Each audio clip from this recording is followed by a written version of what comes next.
ਥਸਲੋਨੀਕੀਆਂ ਨੂੰ ਪੌਲੁਸ ਦੀ ਪਹਿਲੀ ਪੱਤਰੀ। ਇਹ ਸੁਭਾਵੀ ਤੌਰ ਤੇ ਸਾਡੇ ਕੋਲ ਪੌਲੁਸ ਦੀ ਸਭ ਤੋਂ ਪਹਿਲੀ ਪੱਤਰੀ ਹੈ ਅਤੇ ਇਸ ਦੇ ਪਿੱਛੇ ਦੀ ਕਹਾਣੀ ਸਾਨੂੰ ਰਸੂਲਾਂ ਦੇ ਕਰਤੱਵ ਦੀ ਕਿਤਾਬ ਵਿੱਚ ਮਿਲਦੀ ਹੈ। ਥਸਲੋਨੀਕੇ ਉਹ ਪ੍ਰਾਚੀਨ ਯੂਨਾਨੀ ਸ਼ਹਿਰ ਹੈ ਜਿੱਥੇ ਪੌਲੁਸ ਅਤੇ ਉਸ ਦਾ ਸਹਿਕਰਮੀ ਸਿਲਾਸ ਗਏ ਸੀ ਅਤੇ ਲੋਕਾਂ ਨੂੰ ਯਿਸੂ ਦੀ ਖੁਸ਼ਖਬਰੀ ਸੁਣਾਉਣ ਤੋਂ 1 ਮਹੀਨੇ ਬਾਅਦ ਵੱਡੀ ਗਿਣਤੀ ਵਿੱਚ ਯਹੂਦੀ ਅਤੇ ਯੂਨਾਨੀ ਲੋਕਾਂ ਨੇ ਯਿਸੂ ਨੂੰ ਸਵੀਕਾਰ ਕੀਤਾ ਅਤੇ ਉੱਥੇ ਉਹਨਾਂ ਨੇ ਪਹਿਲੇ ਕਲੀਸਿਆ ਭਾਈਚਾਰੇ ਦੀ ਸਥਾਪਨਾ ਕੀਤੀ। ਪਰ ਪਰੇਸ਼ਾਨੀ ਪੈਦਾ ਹੋ ਰਹੀ ਸੀ। ਪੌਲੁਸ ਦੁਆਰਾ ਯਿਸੂ ਨੂੰ ਜੀ ਉੱਠੇ ਪ੍ਰਭੂ ਦੇ ਰੂਪ ਵਿੱਚ ਪੇਸ਼ ਕਰਨਾ ਲੋਕਾਂ ਵਿੱਚ ਸ਼ੱਕ ਪੈਦਾ ਕਰ ਰਿਹਾ ਸੀ। ਆਖਿਰਕਾਰ ਥਸਲੋਨੀਕੇ ਦੇ ਮਸੀਹਾਂ ਤੇ ਰੋਮੀ ਸਮਰਾਟ ਕੈਸਰ ਦਾ ਵਿਰੋਧ ਕਰਨ ਦਾ ਦੋਸ਼ ਲੱਗਾ ਜਦੋਂ ਉਹਨਾਂ ਨੇ ਕਿਹਾ ਕਿ ਇੱਕ ਹੋਰ ਰਾਜਾ ਯਿਸੂ ਹੈ ਅਤੇ ਇਸ ਤੋਂ ਸਤਾਅ ਪੈਦਾ ਹੋਇਆ ਜੋ ਇੰਨਾ ਕਠੋਰ ਸੀ ਕਿ ਪੌਲੁਸ ਅਤੇ ਸਿਲਾਸ ਨੂੰ ਸ਼ਹਿਰ ਤੋਂ ਭੱਜਣਾ ਪਿਆ। ਇਹ ਉਹਨਾਂ ਲਈ ਦੁਖਦਾਈ ਸੀ ਕਿਉਂਕਿ ਉਹ ਲੋਕਾਂ ਨੂੰ ਬਹੁਤ ਪਿਆਰ ਕਰਦੇ ਸਨ ਅਤੇ ਇਸ ਪ੍ਰਕਾਰ ਤਿਮੋਥੀਅਸ ਪਾਸੋਂ ਇਹ ਸਮਾਚਾਰ ਮਿਲਣ ਤੋਂ ਬਾਅਦ ਕਿ ਉਹ ਚੰਗੀ ਤਰ੍ਹਾਂ ਨਾਲ ਰਹਿ ਰਹੇ ਹਨ ਅਤੇ ਸਖਤ ਕਸ਼ਟਾਂ ਦੇ ਬਾਵਜੂਦ ਵੀ ਉੱਨਤ ਹੋ ਰਹੇ ਹਨ, ਪੌਲੁਸ ਇਸ ਪੱਤਰੀ ਦੁਆਰਾ ਥਸਲੋਨੀਕੇ ਦੇ ਮਸੀਹੀਆਂ ਨਾਲ ਦੁਬਾਰਾ ਜੋੜਨ ਦਾ ਯਤਨ ਕਰਦਾ ਹੈ।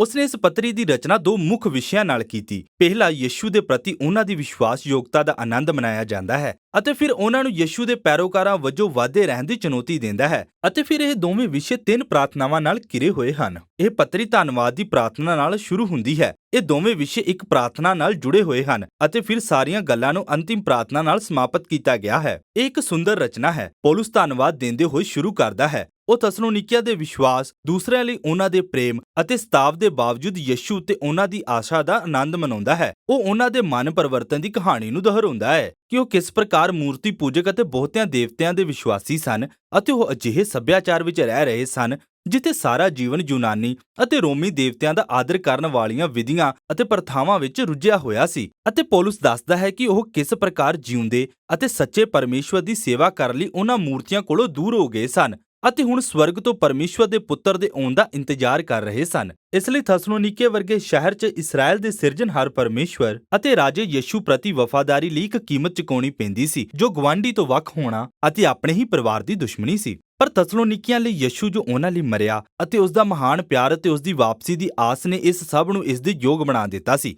ਇਸ ਤੋਂ ਬਾਅਦ ਪੌਲੁਸ ਥਸਲੋਨੀਕੇ ਵਿੱਚ ਆਪਣੇ ਮਿਸ਼ਨ ਦੀ ਕਹਾਣੀ ਅਤੇ ਉੱਥੋਂ ਦੇ ਲੋਕਾਂ ਨਾਲ ਆਪਣੀ ਮਿੱਤਰਤਾ ਨੂੰ ਦੁਹਰਾਉਂਦਾ ਹੈ। ਉਹ ਇੱਥੇ ਸੱਚਮੁੱਚ ਨਜ਼ਦੀਕੀ ਭਾਵ ਦੀ ਵਰਤੋਂ ਕਰਦਾ ਹੈ। ਉਹ ਉਸ ਨਾਲ ਇਸ ਤਰ੍ਹਾਂ ਦਾ ਵਿਵਹਾਰ ਕਰਦੇ ਸਨ ਜਿਵੇਂ ਉਸ ਦੇ ਬੱਚੇ ਹੋਣ ਅਤੇ ਉਹ ਉਹਨਾਂ ਲਈ ਮਾਤਾ-ਪਿਤਾ ਹੋਵੇ। ਉਹ ਕਹਿੰਦਾ ਹੈ, ਅਸੀਂ ਸਿਰਫ ਪਰਮੇਸ਼ਵਰ ਦੀ ਖੁਸ਼ਖਬਰੀ ਹੀ ਨਹੀਂ ਸਗੋਂ ਆਪਣੀ ਜਾਨ ਦੇਣ ਨੂੰ ਵੀ ਤਿਆਰ ਸਾਂ ਇਸ ਲਈ ਕਿ ਤੁਸੀਂ ਸਾਡੇ ਪਿਆਰੇ ਹੋ ਗਏ ਸੀ। ਪੌਲੁਸ ਸਾਨੂੰ ਇੱਥੇ ਯਾਦ ਦਿਵਾਉਂਦਾ ਹੈ ਕਿ ਮਸੀਹੀ ਅਗਵਾਈ ਸ਼ਕਤੀ ਅਤੇ ਪ੍ਰਭਾਵ ਦੇ ਬਾਰੇ ਨਹੀਂ ਹੈ ਬਲਕਿ ਚੰਗੇ ਸਬੰਧਾਂ, ਨਿਮਰਤਾ ਅਤੇ ਪ੍ਰੇਮ ਨਾਲ ਸੇਵਾ ਦੇ ਬਾਰੇ ਹੈ। ਉਹ ਯਾਦ ਦਿਵਾਉਂਦਾ ਹੈ ਕਿ ਉਸਨੇ ਕਦੀ ਪੈਸਿਆਂ ਦੀ ਮੰਗ ਨਹੀਂ ਕੀਤੀ ਸੀ, ਬਸ ਉਸਨੇ ਉਹਨਾਂ ਨਾਲ ਯਿਸੂ ਦੇ ਨਾਮ ਵਿੱਚ ਪ੍ਰੇਮ ਕੀਤਾ ਅਤੇ ਉਹਨਾਂ ਦੀ ਸੇਵਾ ਕੀਤੀ। ਫਿਰ ਪੌਲੁਸ ਆਪਣੇ ਸਾਂਝੇ ਸਤਾਅ ਤੇ ਵਿਚਾਰ ਕਰਨ ਲਈ ਅੱਗੇ ਵਧਦਾ ਹੈ।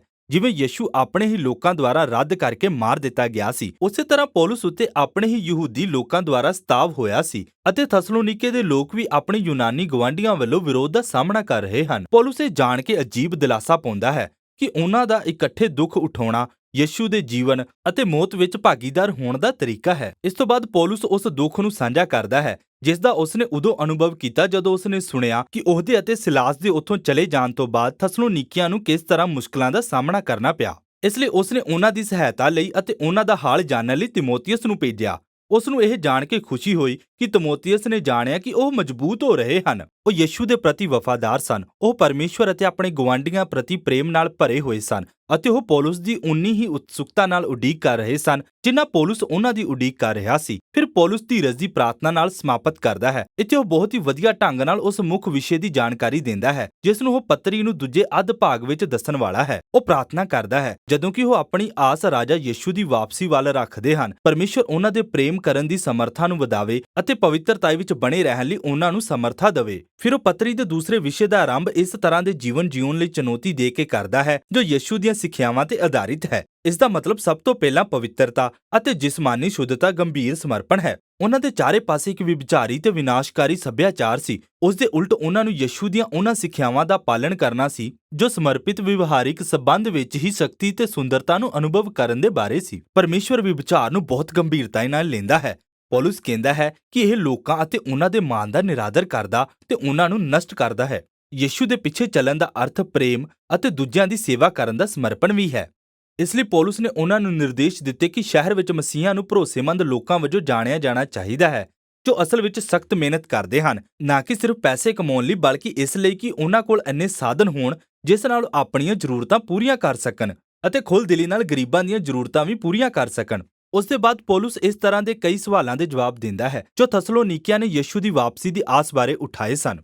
ਉਸ ਸਮੇਂ ਹੀ ਕਲੀਸਿਆ ਦੇ ਕੁਝ ਮਸੀਹਾਂ ਦੀ ਮੌਤ ਹੋ ਗਈ ਸੀ। ਉਹ ਸੁਭਾਵਿਕ ਤੌਰ ਤੇ ਵਿਸ਼ਵਾਸ ਦੇ ਲਈ ਸ਼ਹੀਦ ਹੋਏ ਸਨ ਅਤੇ ਉਹਨਾਂ ਦੇ ਮਿੱਤਰ ਅਤੇ ਪਰਿਵਾਰਿਕ ਮੈਂਬਰ ਇਸ ਗੱਲ ਕਾਰਨ ਦੁਵਿਧਾ ਵਿੱਚ ਸਨ ਕਿ ਯਿਸੂ ਦੀ ਵਾਪਸੀ ਦੇ ਸਮੇਂ ਉਹਨਾਂ ਦਾ ਕੀ ਹੋਵੇਗਾ। ਇਸ ਲਈ ਪੌਲੁਸ ਸਪਸ਼ਟ ਕਰਦਾ ਹੈ ਕਿ ਉਹਨਾਂ ਦੇ ਦੁੱਖ ਅਤੇ ਘਾਟ ਦੇ ਬਾਵਜੂਦ ਮੌਤ ਵੀ ਮਸੀਹਾਂ ਨੂੰ ਯਿਸੂ ਦੇ ਪਿਆਰ ਤੋਂ ਅੱਡ ਨਹੀਂ ਕਰ ਸਕਦੀ। ਜਦੋਂ ਉਹ ਰਾਜੇ ਦੇ ਰੂਪ ਵਿੱਚ ਆਵੇਗਾ ਤਾਂ ਉਹ ਜਿਉਂਦਿਆਂ ਅਤੇ ਮੁਰਦਿਆਂ ਦੋਵਾਂ ਨੂੰ ਆਪਣੇ ਕੋਲ ਬੁਲਾਵੇਗਾ। ਅਤੇ ਇੱਥੇ ਪੌਲੁਸ ਅਸਲ ਵਿੱਚ ਇੱਕ ਵਧੀਆ ਚਿਤਰਨ ਪੇਸ਼ ਕਰਦਾ ਹੈ।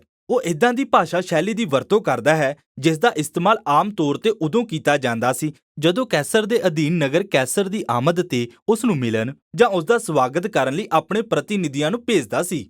ਪੌਲੁਸ ਫਿਰ ਇਸੇ ਸ਼ੈਲੀ ਦੀ ਵਰਤੋਂ ਰਾਜਾ ਯਿਸੂ ਦੀ ਆਮਦ ਲਈ ਕਰਦਾ ਹੈ।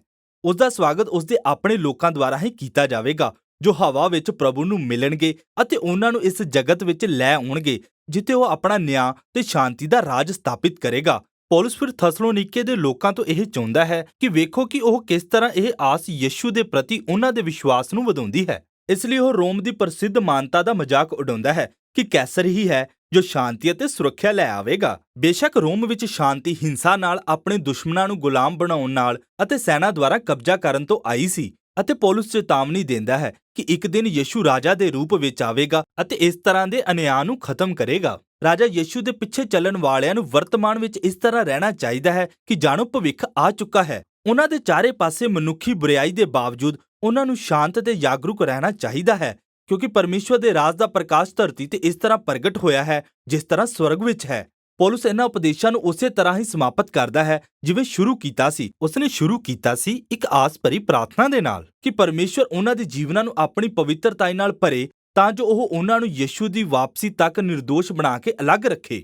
ਪਹਿਲਾ ਥਸਲੋਨੀਕੀਆ ਸਾਨੂੰ ਯਾਦ ਦਿਵਾਉਂਦਾ ਹੈ ਕਿ ਸ਼ੁਰੂ ਤੋਂ ਹੀ ਯਿਸੂ ਦੇ ਪਿੱਛੇ ਚੱਲਣ ਵਿੱਚ ਇੱਕ ਅਲੱਗ ਸੱਭਿਆਚਾਰ ਜਾਂ ਪਵਿੱਤਰ ਜੀਵਨ ਜੀਉਣ ਦੀ ਸ਼ੁਰੂਆਤ ਕੀਤੀ ਹੈ ਅਤੇ ਇਹ ਗੱਲ ਕਦੇ ਵੀ ਸਾਡੇ ਗਵਾਂਢੀਆਂ ਦੇ ਮਨ ਵਿੱਚ ਸ਼ੱਕ ਅਤੇ ਵਿਰੋਧ ਪੈਦਾ ਕਰ ਸਕਦੀ ਹੈ। ਪਰ ਇਸ ਤਰ੍ਹਾਂ ਦੀ ਵਿਰੋਧਤਾ ਦੇ ਪ੍ਰਤੀ ਯਿਸੂ ਦੇ ਪਿੱਛੇ ਚੱਲਣ ਵਾਲਿਆਂ ਦਾ ਜਵਾਬ ਹਮੇਸ਼ਾ ਪ੍ਰੇਮ ਵਾਲਾ ਹੀ ਹੋਵੇ। ਉਹ ਕਿਰਪਾ ਤੇ ਖੁੱਲ੍ਹਦਿਲੀ ਨਾਲ ਹਰ ਵਿਰੋਧਤਾ ਦਾ ਸਾਹਮਣਾ ਕਰਨ ਅਤੇ ਜੀਵਨ ਦਾ ਇਹ ਤਰੀਕਾ ਯਿਸੂ ਦੇ ਆਉਣ ਵਾਲੇ ਰਾਜ ਦੀ ਆਸ ਤੋਂ ਪ੍ਰੇਰਿਤ ਹੈ ਜੋ ਉਸ ਦੇ ਮਰੇ ਹੋਇਆਂ ਤੋਂ ਜੀ ਉੱਠਣ ਦੁਆਰਾ ਹੀ ਸ਼ੁਰੂ ਹੋ ਚੁੱਕਾ ਹੈ ਅਤੇ ਇਸ ਲਈ ਪਹਿਲਾ ਥਸਲੋਨੀਕੀਆ ਪਵਿੱਤਰਤਾ, ਪ੍ਰੇਮ ਅਤੇ ਭਵਿੱਖ ਦੀ ਆਸ ਦੇ ਬਾਰੇ ਹੈ।